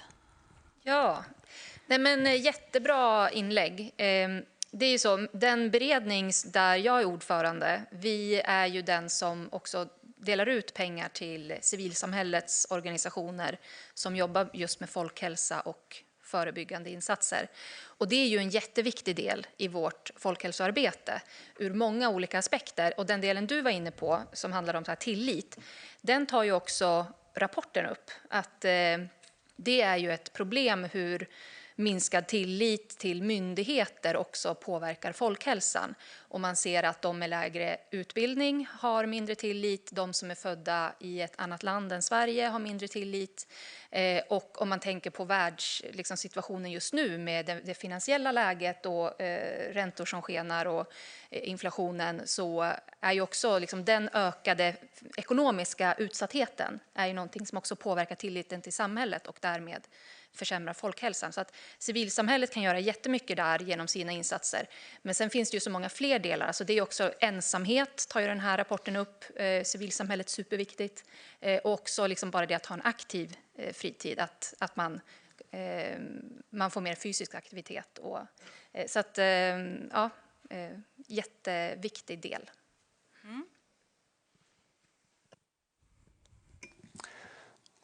Jag får ställa en fråga. Ja, men Jonas Lindberg heter jag. Jag är viceordförande i primärvårdsnämnden för Vänsterpartiet. Jag har en fråga om BVC till framförallt Anna då kanske. Men om man tittar på Stockholm de senaste 10 åren så har det varit en väldig omfördelning av barnavårdscentraler. Alltså 12% av de socioekonomiskt utsatta områdena har blivit av med barnavårdscentraler. Alltså Södertälje, Järva, Alby, alltså Rinkeby, medan vi har sett en 40% ökning inne på Norrmalm. Och vi har ju inte ett lokalt områdesansvar för barnavårdscentralerna eller för vårdcentralerna egentligen. Skulle du se det som en bra väg att organisera vården, att gå i den riktningen, att ha områdesansvar för att bättre kunna liksom säkerställa närhet och samarbete? Eller behöver man göra på något annat sätt? Det jag tänker är just det här med att ha förutsättningar att bedriva BVC då till exempel i utsatta områden. Både att hitta personal men också naturligtvis ekonomi, att få det att gå runt. Och att, det vi har gjort precis hos oss då, det är ju att öppna en del BVC kan man säga då i Hovsjö, ett av de här utsatta områdena som blev av med sitt BVC. Och att jag tror att man behöver kanske titta över alternativa sätt att driva BVC och så vidare i de här områdena för att det faktiskt ska fungera. För att man också återigen där inte har allt för små enheter. Man behöver liksom ha en visst antal barn och så vidare och för att upprätthålla kompetens och så vidare också. Och också att locka personal. Att sitta ensam någonstans, det är ju inte en jättehöjdare. Det brukar de flesta inte vilja göra, utan man behöver liksom kanske tillhöra någon större enhet och sen så har man delar av arbetet i de här utsatta områdena. Men just att se över hur förutsättningarna att driva, tänker jag, är nog den som är den viktiga delen där. Magnus, varsågod. Nej, men tack för frågan, en jätteviktig fråga tycker jag. Och jag tror så här att jag menar, exakt hur man riggar vårdsystemet är ju delvis ideologiskt. Och jag tror att alla system har sina fördelar och nackdelar.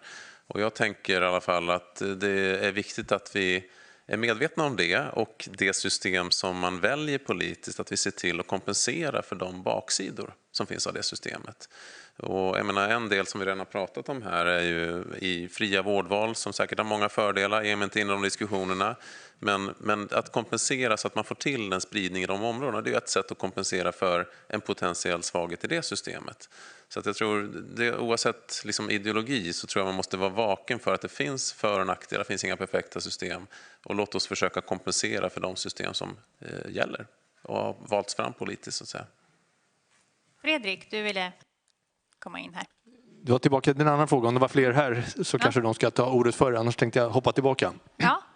Men jag kunde inte låta bli att säga, civilsamhällesfrågan som kom upp förut, så vill jag ändå bara skicka med att det är förstås helt nödvändigt och det finns ett otroligt engagemang i Järva i synnerhet som förstås måste vara med om det ska bli bra. Men jag måste också skicka med då att man måste också ha med sig att det är inte alltid enkelt och visst det behövs pengar, men pengar är inte enkelt heller, och att se till att det där hamnar rätt och att det inte blir någonting som man inte alls ville skapa. Så det där misstaget har ju vi gjort, så då vill jag bara att tala för Stockholms räkning, men tror jag talar för alla kommuner. Om ni ska göra en undersökning, om ni ska ut och jobba med civilsamhället när det gäller folkhälsa, så ta en kontakt med kommunen eller lokal stadsdelsförvaltning så att vi samordnar oss där också. Nu är det lätt att ta något exempel då till någon som inte finns i rummet, men det var ju faktiskt så på riktigt att en statlig myndighet gick ut och propagerade för vaccin och använde personer med koppling till grov kriminalitet, och det där blir inte bra, kan man säga. Nej, det blir lite backlash på den. Eller? Det blir lite backlash, så att man måste ju, jag tänker, det skulle ju aldrig ni göra, men det är ändå så här, vikten av att vi ändå håller ihop är otroligt viktig. Sen ska ni förstås stötta vilka organisationer ni vill, men det finns väldigt ofta information så att man når det här som man vill i lokal förvaltning. Det vet jag väldigt stor erfarenhet att det blir bäst så.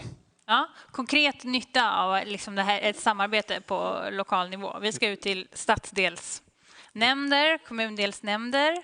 Ja. Ska vi hoppa vidare till ytterligare en utmaning, tänker jag då. Då har vi i rapporten man pratar om att vi behöver motverka underdiagnostisering. Det kommer ju faktiskt att knyta an lite till det förra ämnet. Och det gäller då sånt som diabetes, höga kolesterolnivåer, KOL. Vi har också psykisk ohälsa, ångest, syndrom och depression. Om vi nu har då i genomsnitt mellan 5 och 8 kontakter med öppenvården, hur kommer det sig då att vi saknar diagnos för saker som vi borde ha en diagnos för? Är det någon som vill plocka upp den? Kristin vill plocka upp den. Men Där är väl lite, nu får vi se om människor blir arga på mig här, men jag tänker jag är också ambulanssjuksköterska så jag kan lite så här, för vi har ju lite haft synsättet i vården lite så här, om någon säger det gör ont när jag trycker här, ja men tryck inte där då, och så har man löst problemet. Här är ju något liksom helt annat när de här metabola riskfaktorerna inte visar sig på något vis förutom med provtagning. Så att vi har ju liksom mer och mer börjat så här, kan man liksom passa på att ta ett blodtryck när någon ändå är hos tandläkaren, kanske ett dåligt exempel för då är i alla fall mitt väldigt högt alltid. Men när man liksom, ändå är i vårdsystemet och så. Och jag tror att det där är liksom en omställning som vården behöver göra om man ska börja hitta det. För där har vi ju, jag tänker att en stor anledning att vi har så fina siffror på hjärt-kärlsjukdomar, att de liksom sjunker, är ändå för att man är väldigt frikostig numera med att sätta in vissa förebyggande läkemedel, statiner och trombyl och sånt till. Och där kanske vi måste börja våga det även på fler områden. Alltså våga, nu är jag verkligen lite ute, men så här, våga behandla förebyggande typ prediabetes. Idag så är vi så här, du har lite högt blodsocker men kom tillbaka om några år så kanske du har diabetes som vi kan behandla. Och där måste vi nog göra en liksom omställning när vi också vet hur mycket dyrare det är att behandla någon som har utvecklat en diabetes mot att skydda någon från att inte liksom ta det steget. Och där behövs ju mer forskning och det hoppas jag att Anders inte är totalt dissar med. Varsågod Anders. Nej, jag ska inte dissa alls. Absolut inte. Men jag tänker bara på, alltså, det finns, jag tycker man kan känna en viss ambivalens också för att driva diagnostik då. Och det beror på att vi har ju också kommit in i ett tidevarv där vi ibland inducerar hälsoångest. Och åker man tunnelbanan så läser man att ta ett gäng prover hos oss så kan du få reda på det är risk för cancer och alltihopa sånt där. Ja, lite dyra helkroppsskanningar och liknande. Ja, och det finns ju också någon vits att gå omkring och faktiskt som ju ändå folk gör i Stockholm känner sig mer friska än man har gjort förut. Då. Ja, det finns ju en vinst i bara det. Så. Man kan också fråga sig om 80% av alla män över 60 år har högt kolesterol eller LDL över ett grann. Vad är då normalvärdet i det här? Alltså så att man får vara lite varsam i det där. Ja. Men jag ska säga, men givet den brasklappen så är det bra att ta blodtryck och så vidare. Ja, en brasklapp. Men jag vet att RPO, primärvård, pratar också om risk för överdiagnostik och underdiagnostik. Hur riggar man då verksamheten för att hitta rätt? Precisionshälsan som ni var ute efter, precisionsfolkhälsan. Jag tror det är några saker från mitt perspektiv är viktigt att ta med här. Det ena är ju att tänka efter noga när man implementerar stora nya satsningar. Försöka komma ifrån små nischprojekt som inte når ut till de här grupperna vi har pratat om så mycket av goda skäl. Jobba i ordinarie vårdspår, skruva. Se att väldigt mycket fungerar bra. Jag tycker de här siffrorna är överraskande bra. Förstå mig rätt nu. För att, vilka av dem tänker du på? Det finns så många. Men hur många av de här personerna med riskgrupper i vissa åldrar som har fått sitt blodtryck mätt i kontakt med vården och så vidare. Trots att det inte alltid är strikt rekommenderat eller evidensbaserat. Det finns en stora flöden som fungerar väldigt väl. Men vi måste hålla ihop dem för att vi inte ska skapa undanträngningseffekter.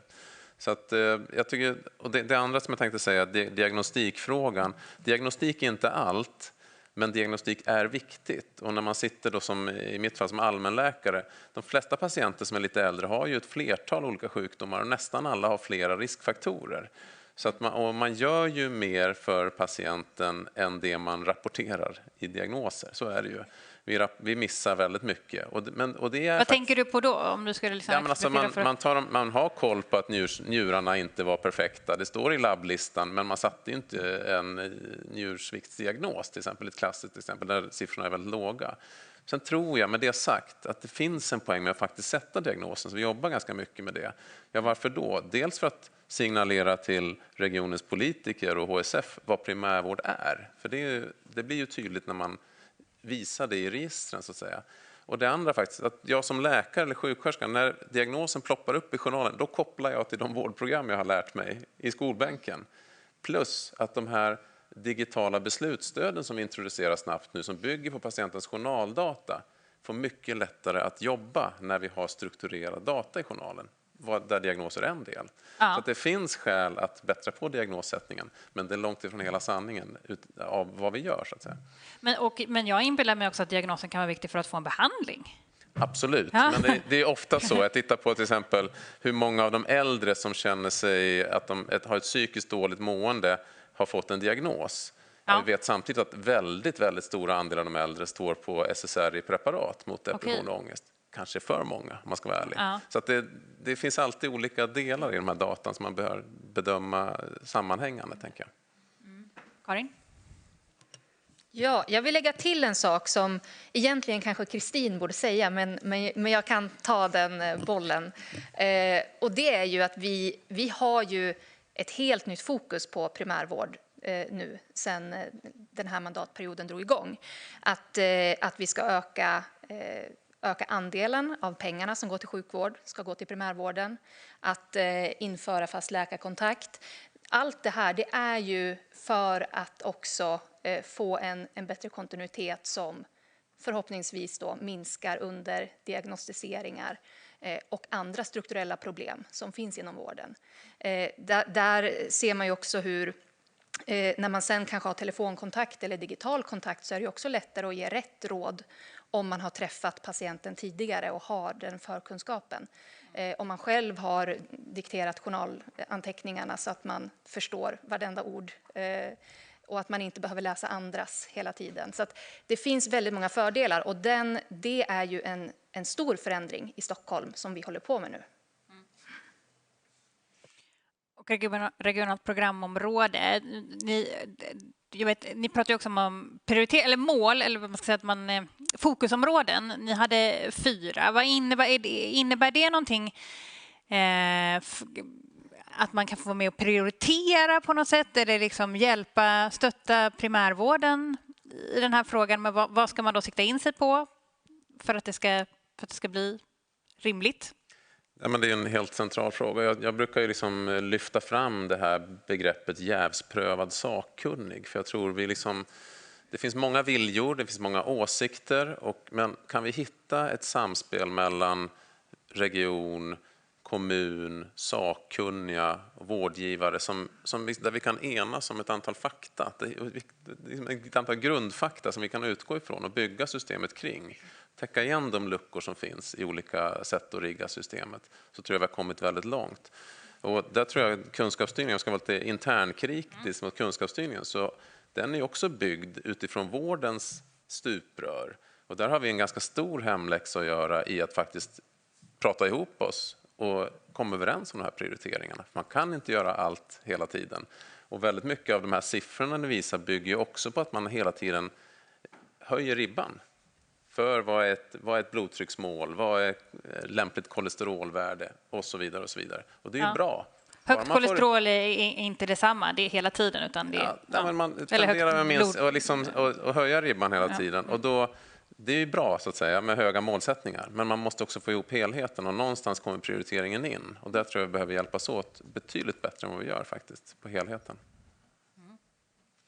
Jag missade en fråga. Ta frågan här i publiken. Jag släpper in det här nu. Varsågod. Ja, tack. Hej allihopa. Jag heter Marit Normansdotter. Jag sitter i primärvårdsnämnden bland annat. För Vänsterpartiet. Men jag sitter här och klurar på det här med screening. Det här med för exempel rökning och KOL.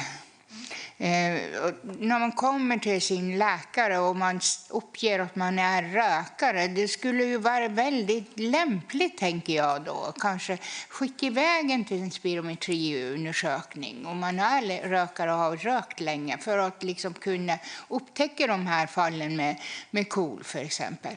Och sen så tänker jag också, det här med kunskap är ju otroligt viktigt, att komma ut med kunskap till människor,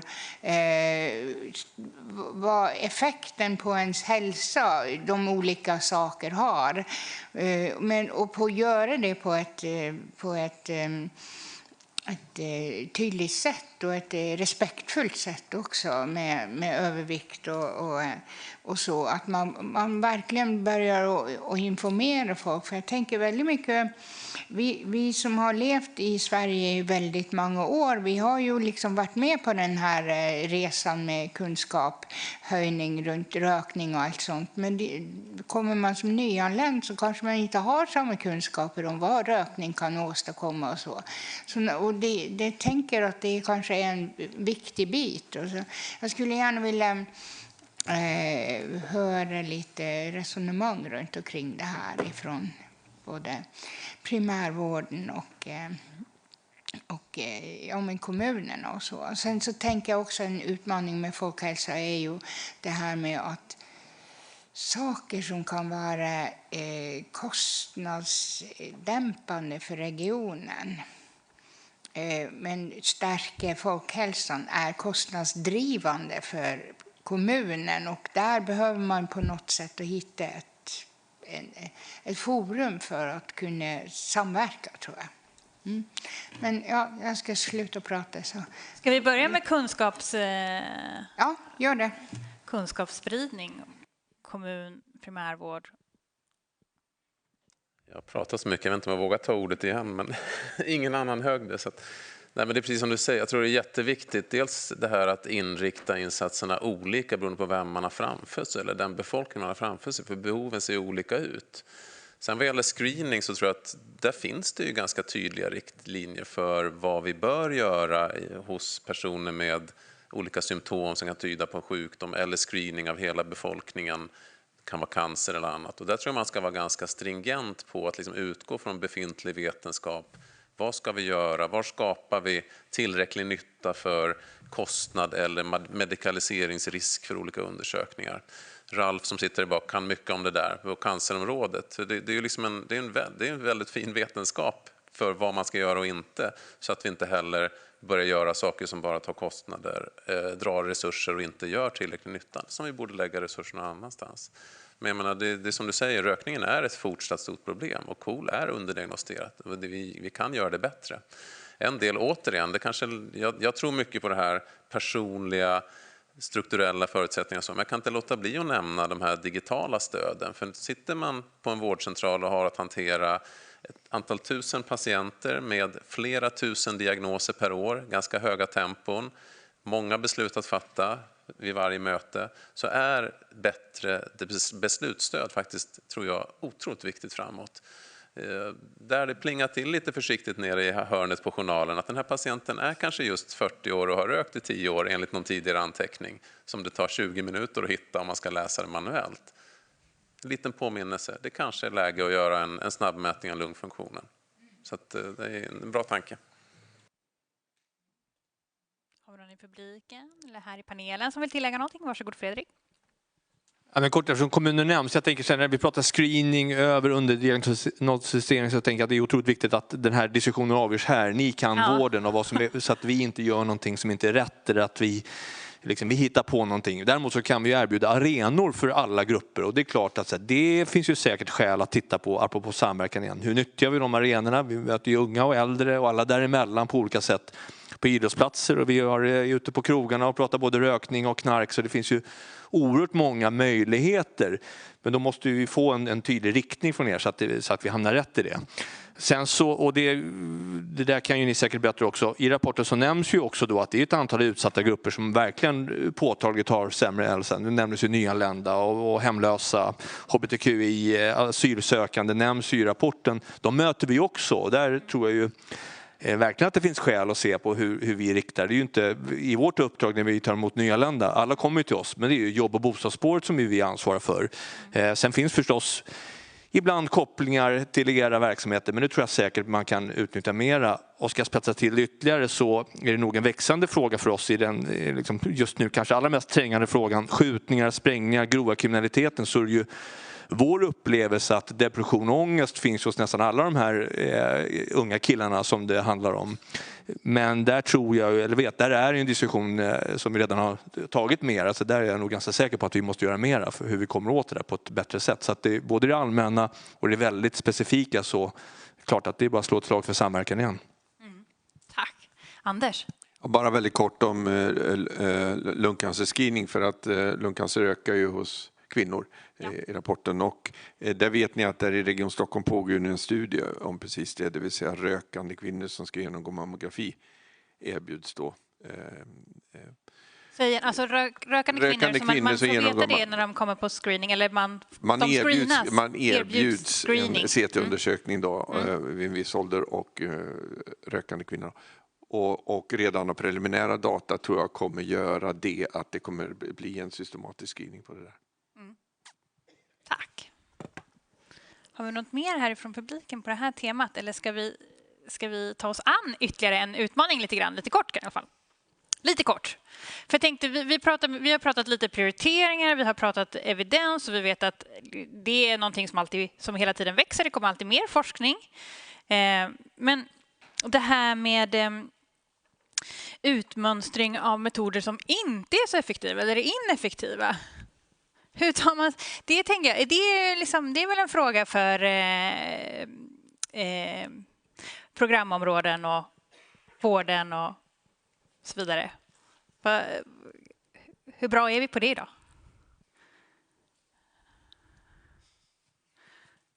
Anders? Nej, men det är ett område som vi kan bli mycket bättre på naturligtvis. Men jag tycker ändå att det har skett en del de senaste åren kring det där då. Och då ska man komma ihåg att väldigt mycket av det arbetet ligger i vården och bland verksamheter och verksamhetschefer. Ja. Med stöd av RPO-organisation. Det vill säga, vad är nu inaktuellt? Sen finns det alltid en risk också, beroende på hur man ersätter vården, att man faktiskt kan driva konsumtion som inte är riktigt sund också. Ja. Vad tänker du på då? Ja, men man kan till exempel om man ersätter på ett sätt som gör att ingrepp lönar sig, då kan man få indikationsglidningar då. Ja. Kan man säga. Karin? Ja, en av våra samverkansorgan som inte har nämnt, det är ju Arena Folkhälsa. Och jag vet inte i detalj om man jobbar just med att utfasa icke-evidensmässiga metoder. Men åtminstone så har man ju, alltså utifrån kunskapsunderlag som den här och andra, så jobbar man ju med kommuner för att höja folkhälsan i respektive kommun. Så om man inte redan gör det idag så kan man ju ta det med sig, tänker jag. Men man kanske gör det också. Man kan också få träffa experter kanske som kan diskutera om metoder på det bredare planet är effektiva eller inte. Och om vi tar metoderna i vården, varsågod. Ja, jättestor fråga, och jag tror vi kan göra det bättre, även om vi, som Anders säger, gör det nog mycket bättre än tidigare. Men jag tror en del, om man tittar återigen på primärvården då, det är ju att se till att mejsla fram kunskapsstöd och beslutsstöd som faktiskt går att använda i de kliniska mötena. För jag menar, vi i kunskapsstyrningen, vi är ju experter på att skriva 80-sidiga dokument, men ärligt talat är det väldigt få som läser dem. Man måste kunna titta och få en uppdaterad kunskap i ett 1-2-sidigt dokument som går att läsa när patienten sitter i rummet. Man kan läsa tillsammans eller innan man hämtar någon i väntrummet. Och man måste ha ett beslutsstöd som faktiskt plingar till på rätt ställen. Inte allt för ofta, men när det faktiskt behövs. Utifrån journaldata och diagnoser och så som vi har varit inne på. Och där behöver vi jobba väldigt mycket. För att tillgängliggöra med tusentals diagnoser och tusentals vårdprogram som ska uppdateras hela tiden, så måste vi jobba med ny teknik också för att våra medarbetare ska få de bästa förutsättningarna att kunna utmönstra. Så det är en teknikfråga det här med beslutsstöden? Teknik och en förståelse för att formen på kunskapsstöden är helt avgörande för om vårdpersonal på golvet kommer kunna ta till sig eller inte.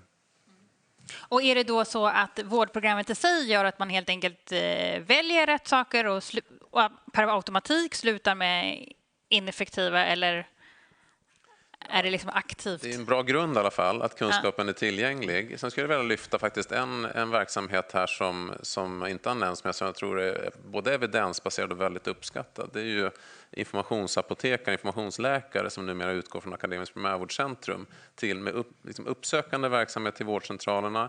Det uppmuntras i avtalet. Det är evidensbaserat, jävsprövat.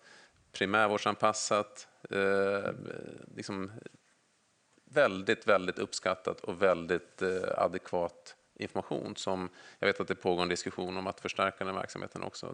Den tror jag mycket på, särskilt från vårdcentraler som inte kanske går på kvällsutbildningar och sådär, för att det finns en stor spridning där. Ta mig en titt på klockan här. Det börjar ju liksom bli dags att runda av. Så jag tittar lite här på publiken om vi känner att vi har ytterligare någon fråga från publiken. Annars så kommer jag att be våra panel. Marianne heter jag sitter i regionfullmäktige också. Nej, men jag har en fråga. Nu har vi pratat mycket om utifrån individuella utgångspunkter. De strukturella, det finns ju massor man kan göra. Har man en god arbetsmiljö kan man kanske undvika att få ont i nacken, rygg och vad det må vara. Och regionen och Stockholms stad har ju jättemånga egna anställda. Ja, stora arbetsgivare. Ja, stora arbetsgivare. Och man skulle ju kunna börja att titta vad ska man göra. Ska man förkorta arbetstiden och så vidare. Man kan ju heller inte... Det finns ju egentligen inget samband till låg inkomst och låg utbildningsnivå och lite sämre folkhälsa. Så att även om man har en låg utbildning måste man kunna ha goda arbetsvillkor. Man måste ha en bra stadsmiljö. Man måste ha möjlighet att använda sig, få tid, ork och kraft och även ha ekonomi för att köpa den där goda maten. Nyttiga maten, inte den dåliga. Alltså vi måste ju skapa förutsättningar för människor. Och det handlar ju inte om utsatta områden, det handlar om eftersatta områden. De är eftersatta, de har inte den kommunala, regionala servicen. Det är inte rimligt att säga till Järva, ja men det är väl roligt att ni får åka in till Odenplan med era barn när ni ska gå på BVC. Alltså det är inte rimligt. Så jag tänker mycket att det är den strukturella nivån som måste gälla och att vi inte ska prata om utsatta, för det betyder en objektifiering i sann kolonial anda. De är eftersatta. Tack. Tack. Ska vi ta med frågan här om arbetsgivardelen, skapa en god arbetsmiljö där vi inte får ont i ryggen och inte blir stressade och inte mår dåligt på andra sätt. Passar den till er? Varsågod. Ja, det är ju så lämpligt att jag sitter i personalutskottet också här i regionen. Nej, men, och vi har många saker på gång inom det området som bland annat är en arbetsmiljökommission. Så att det tas många bra framsteg där. Men en sak som jag ville passa på att säga apropå strukturella insatser. Jag tycker att jag har försökt lyfta dem just vad gäller jobb och utbildning. En annan sak jag kan säga det är ju fysisk aktivitet. För det är också någonting som vi vet, om vi kan på ett strukturellt plan öka den fysiska aktiviteten så tjänar folkhälsan på det. Och där har ju regionen många saker vi kan ta tag i. Vi vet att en väl utbyggd kollektivtrafik ökar, det står här i rapporten att det liksom ökar antalet steg per dag ganska mycket också. Och vi har ju en regional cykelförhandling där vi tillsammans med kommunerna bygger ut så att fler ska cykla och att andelen ska öka. Och apropå personal så har vi ju också beslutat att vi ska införa förmånscyklar för den egenanställda personalen som ett sätt att öka den fysiska aktiviteten.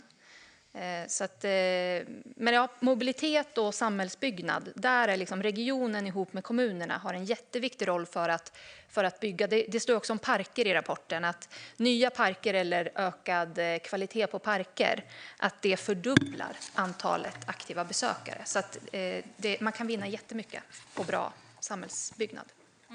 Samhällsbyggnad eller arbetsmiljö, vilken del? Du får komma in här på vilken del du vill också. Ja, men kort kommentera till arbetsmiljön är en otroligt viktig fråga och det har gjorts väldigt många saker under åren och även i staden så har det blivit ett nytt personalutskott. Så att arbetsvillkoren i linjen tänker jag att den är ju väldigt högt prioriterad och det kanske blir otydligt men Fokus Järva i synnerhet, vad man nu kallar områdena i synnerhet, så allting som jag pratar om är strukturellt. Det är bostadsbyggandet, det är utbildningsfrågan, det är transportfrågan, det är idrottsinvesteringarna. Så jag tänker att alla de här sakerna, det är inte på individnivå, utan det är strukturella förändringar som ju måste göras, eller strukturella utvecklingar. Så att så tänker jag om vårt uppdrag.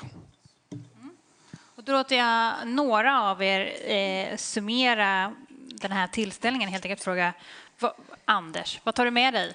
Vad tar du med dig härifrån den här eftermiddagen idag? Nej, men först och främst en glädjande utveckling, och jag tycker vi ska vara glada över den, och att vi ska, som vi ibland är dåliga på, berömma varandra över vad vi ser då.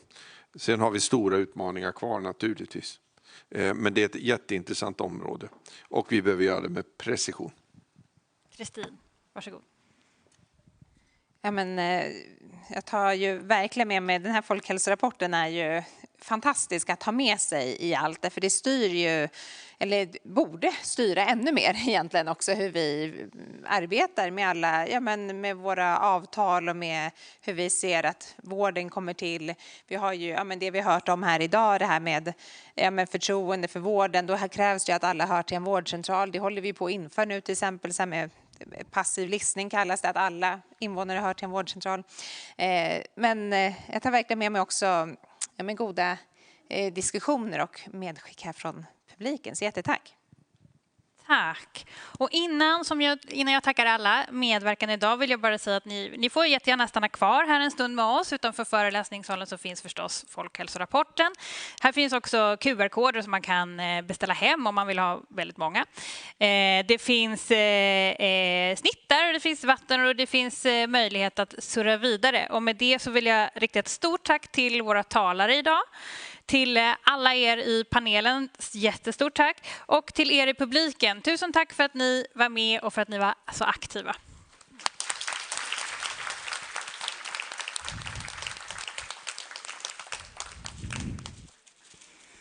Får ni blommor här? Får ni... Skulle du...